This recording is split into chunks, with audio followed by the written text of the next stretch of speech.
Hello learners of all ages, my name is Mr. Montgomery. I teach 4th and 5th grade math, and today we're going to be talking about estimating decimal quotients. Now when it comes to quotients and estimating, we can do it one of two ways.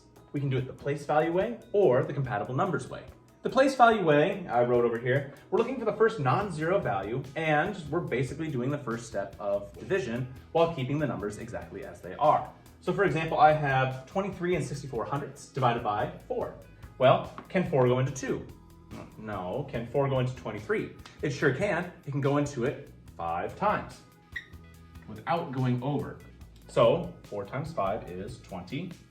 So there's a little bit left over, so it's going to be about 5 because 4 times 5 is 20. If I go 4 times 6, that's 24. It'd be way too high. So we're going to say it's about 5. Now when we go to compatible numbers, well, I know that 4 and 23 are not really compatible with one another, but 4 and 24 are. So I would rewrite this as 24 divided by 4. And 4 can go into 24 6 times. So if I'm going to have compatible numbers, estimation variant, I would say that 6 is my estimated answer. Let's take a look at another example. I have 0 and 234 thousandths divided by 6. Well, 6 can't go into 0, and 0 is in that whole number spot, so I am going to be putting a 0 and. Can 6 go into 2? No, 0 times. Can 6 go into 23? It can go into 23, let's see, 3 times. Would be close if we're using the place value system. And if we go over here to the compatible numbers, well, I would change it to 0 and 24 hundredths over here, because 23 is close to 24, which is compatible with 6.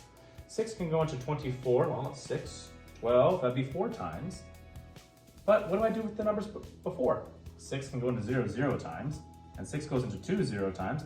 So my two estimated answers for compatible number would be 0 and 4 hundredths, and my answer for place value would be 0 and 3 hundredths. Let's do one last example, and let's add an extra step to this one. They want to know if my estimation is going to be less than or greater than the actual answer. Let's find out how to do that. So I have my place value. That means I'm just going to be starting off with regular division steps. Can 5 go into 1? No. Can 5 go into 17? Yeah, it can. I'd have to multiply it by 3 times in order to get it to 15. So that means that everything else will go back to 0, so 3 would be my answer here. Now, if I take 5 times 3, what would my number be?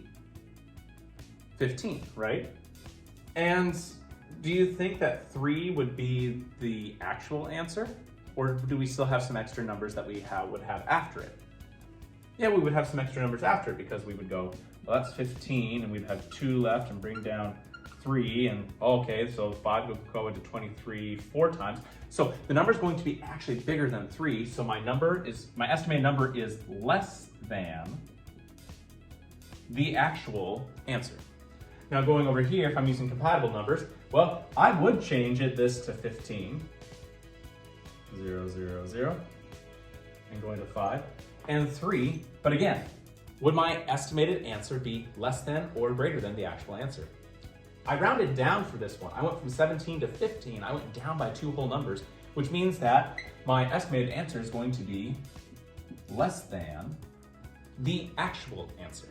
Now, what if I would have rounded up with this one? I rounded it up to 20 instead of keeping it at 15.